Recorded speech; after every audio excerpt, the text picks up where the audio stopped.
Hola, buenas noches. Las previsibles consecuencias económicas de un cambio de gobierno tiene cierto grado de inédito lo que ha sucedido, porque desde el 83 hasta nuestros días ningún presidente, por una manera no extremadamente traumática, hay que aclararlo, nunca había intentado una reelección y se lo había impedido la voluntad popular. Bueno, con Macri va a ocurrir esto. Es un presidente que buscando la reelección no la ha conseguido, por decisión voluntaria de la sociedad. En el caso de Néstor Kirchner decidió él no ir por la reelección, sino poner a su propia esposa en esa alternativa. ¿Qué dejaron las urnas? Bueno, hay un análisis que es político y otro social, que me parece que está claramente establecido. Venimos del análisis económico, está con nosotros el presidente del Consejo Deliberante, Darío Fuentes, y también el docente universitario Guillermo Rica, filósofo. Gracias a ambos por venir. Bueno, lo primero, lo político que ha quedado, un país más equilibrado en sus fuerzas políticas, hay un claro liderazgo de los Fernández a partir de ahora. Si Macri, con 2 puntos de diferencia, hace 4 años atrás se erigió como el hombre fuerte de la Argentina, ahora el escenario es otro. Bueno, si me permite, Guillermo, una primer valoración o consideración en torno a lo que sucedió ayer. Yo creo que hay que poner en valor la participación de la ciudadanía en torno a ir y a cumplir con la obligación, pero también con la actitud y la convicción de que es a través de la democracia, en este caso el ejercicio pleno del voto, cómo va a resolver sus problemas, pero también cómo va a consolidar su democracia. Y en eso lo pongo en valor porque hace un rato nomás compartían desde el programa imágenes de pueblos vecinos en donde está en tela de juicio los procesos democráticos, y eso de alguna manera lo que sucedió ayer en este domingo histórico, en esta jornada histórica, cívica y democrática, refleja eso. Es una primera consideración. Creo también que también se expresó en las urnas, no sé si decirlo como un mensaje de rotundo fracaso del programa económico del gobierno actual, que de alguna manera fue expresado por la voluntad popular del pueblo argentino, ratificado así en términos generales, con un 48% del acompañamiento en ese sentido a la fórmula Fernández, que a nivel local también lo coloca a un ciudadano riocuartense, a un vecino de esta ciudad, con el acompañamiento del voto de los cordobeses en el Congreso de la Nación. Creo que son valoraciones para poner sobre la mesa. Creo también que ha sido valorado en términos generales los impactos de la crisis devenida, de esta situación de políticas macroeconómicas que de alguna manera han sido valoradas a la hora de que los vecinos han realizado su votación. Guillermo, la fragmentación histórica de la política o de la sociedad argentina expresada en la política volvió a escenificarse en las urnas del domingo. 2 cosas en relación con eso. Por un lado, me parece que hay un amplio sector de la sociedad argentina. Vos fíjate, el Frente de Todos, digamos, gana una elección con un porcentaje de votos que es prácticamente histórico, digamos, para el peronismo. Si uno saca, digamos, la elección de Cristina, la última reelección, digamos, de Cristina Kirchner. 2011 con el 54%. 2011, 54% de los votos. Es un alto porcentaje que seguramente va a crecer un poco más, quizás un par de puntos más, digamos, cuando lleguemos al conteo, digamos, definitivo. Lo cual para mí habla de que hay un alto porcentaje, digamos, de la sociedad argentina, aproximadamente un 50%, digamos, de la población que está en condiciones de emitir sufragio, en condiciones de ser representada, que cree, digamos, en la política y que cree en la política como un medio o como el camino más justo, digamos, para resolver sus problemas, para plantear sus demandas, para hacer saber también cuál es su voluntad, digamos, ¿no? Eso no es nada menor si uno lo compara con lo que está sucediendo, por ejemplo, en Chile, donde yo creo que en Chile no es que esté en cuestión la democracia, o sea, o en todo caso lo que está en cuestión en Chile es que no hay, digamos, ¿no? O sea, o hay una democracia y el muy sistema de limitada, representación está en cuestión. es muy limitada, digamos, ¿no? Es una democracia tutelada por las Fuerzas Armadas.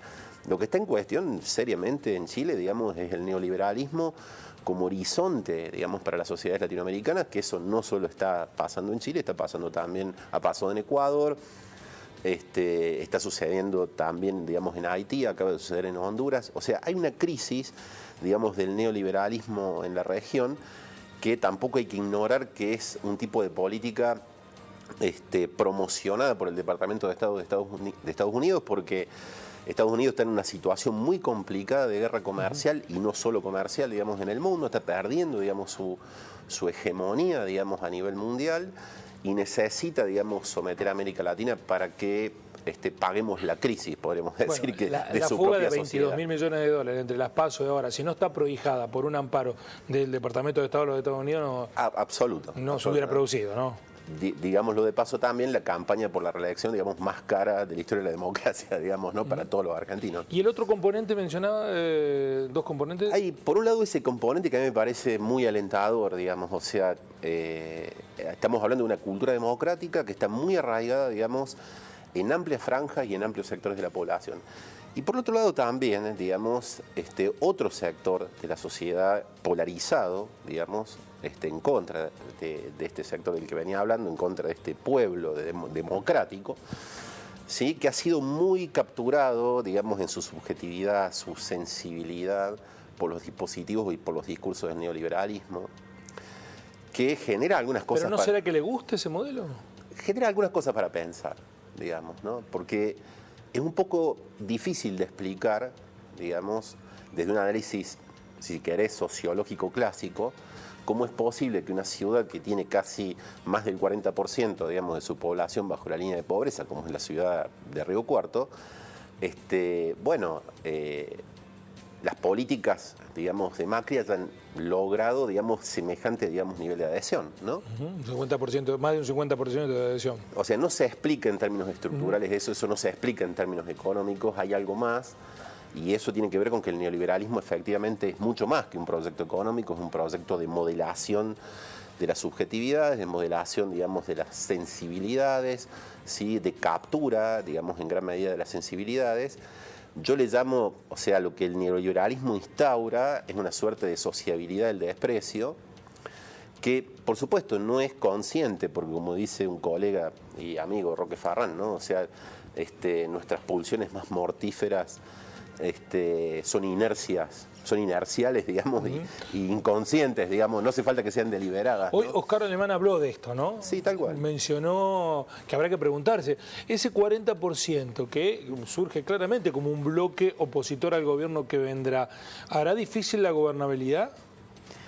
Bueno, en términos generales, hoy yo creo que la reunión del presidente Macri con el presidente electo, Alberto Fernández, marca a las claras un camino esperanzador en términos, por lo menos, de institucionalidad a resguardar y en términos de mensaje esperanzador en cuanto a cómo trabajamos y cuál es la convocatoria del nuevo esquema de gobierno que plantea Alberto Fernández en torno a esta convocatoria amplia, a todos los sectores de la producción, de la política, del empresariado, de los trabajadores, en torno a mitigar la grieta o los efectos de la grieta, o en términos generales trabajar sobre las disidencias y no poner el eje en las diferencias. Me parece que en torno a eso y en torno a que en el ámbito parlamentario, en el Congreso de la Nación, va a ser el lugar en donde nosotros también lo hemos sostenido, van a pasar las grandes decisiones que requiere encaminar no solamente la economía argentina, sino muchos otros aspectos que están vinculados al desarrollo de la industria, al desarrollo de los servicios, a volver a poner en manos de los trabajadores y de los ciudadanos el poder adquisitivo necesario para reactivar el consumo, que en definitiva no es ni más ni menos que poner en marcha la economía. Creo que en definitiva pasa por allí. Y hoy, el domingo fue una jornada cívica histórica, pero hoy esa reunión del presidente Macri con Alberto Fernández, de alguna manera, para mí, marca un inicio de un nuevo esquema en donde obviamente los gobernadores van a ser parte, una nueva mirada, entiendo yo, por lo menos así lo ha expresado Alberto Fernández en torno a una política federal que de alguna manera dé un protagonismo diferente a los gobiernos provinciales. Me parece que en ese esquema todo apunta a que vamos a dar pasos hacia adelante en torno a sostener esa situación. Una última cosa, Guillermo. Uno, no sé si porque ahora lo vivencia día a día en las redes sociales, pero parecieran estar muy activos los odios sociales. En ese contexto, ¿es posible sacar el país adelante? Sí, pero, a ver, me parece que el contraste, o uno podría decir eso que se ha llamado la grieta, ¿no? Hay un contraste que tiene que ver con dos formas de percibir no solo la política, sino también los modos de vivir. Una fuerza popular, progresista, amplia, digamos, no frentista, como la que ganó las elecciones este último domingo, parece expresar la voluntad de mucha gente que entiende que no puede sola, o sea, que no puede por sí misma, que necesita, digamos, componerse con otros, que necesita entramar, digamos, sus demandas, sus necesidades, la institución, digamos, de nuevos derechos, etcétera, etcétera, que eso es viable, digamos, a través de la política. Me parece que el discurso neoliberal talla y genera, digamos, o instituye esa sociabilidad del desprecio, que es una forma, en definitiva, del odio social, cuando convence a un amplio sector de la ciudadanía de que se puede solo, ¿no? De que vos podés por vos mismo. Entonces el trabajador abnegado, ese mito, digamos, ¿no? El trabajador abnegado que todo lo logra por su propio mérito, en una especie de vacío de condiciones sociales, por supuesto que es nada más que un mito y una fantasía, eso. ¿Qué sucede? Eso se frustra porque en definitiva, digamos, nadie puede solo por sí mismo y sin con las condiciones, digamos, que crean las políticas, ¿no? ¿Y esa frustración en qué se traduce? Bueno, o sea, como esa persona está totalmente capturada, digamos, por el sacrificio de su vida en pos de obtener lo que nunca llega, bueno, los culpables de eso que nunca llega son siempre otros, ¿no? Son los que cobran planes sociales, son los más vulnerables, son los que el Estado asiste, digamos, para mantener incluidos dentro del tejido social, son los extranjeros que usan de nuestra salud pública o de nuestras universidades, y por eso el discurso, digamos, de Cambiemos, sobre todo en las últimas fases de la campaña, fue una interpelación en esa dirección, ¿no? Sí, sí. O sea, expresiones fuertemente racistas de Pichetto, por ejemplo, ¿no? Interpelaciones, podríamos decir, al reservorio más reaccionario, digamos, ¿no? De la cultura política de la derecha. Les agradezco a ambos por ayudarnos a pensar y observar con una articulación segunda de profundidad respecto de lo que hablan los números de las urnas. Así que muchísimas gracias.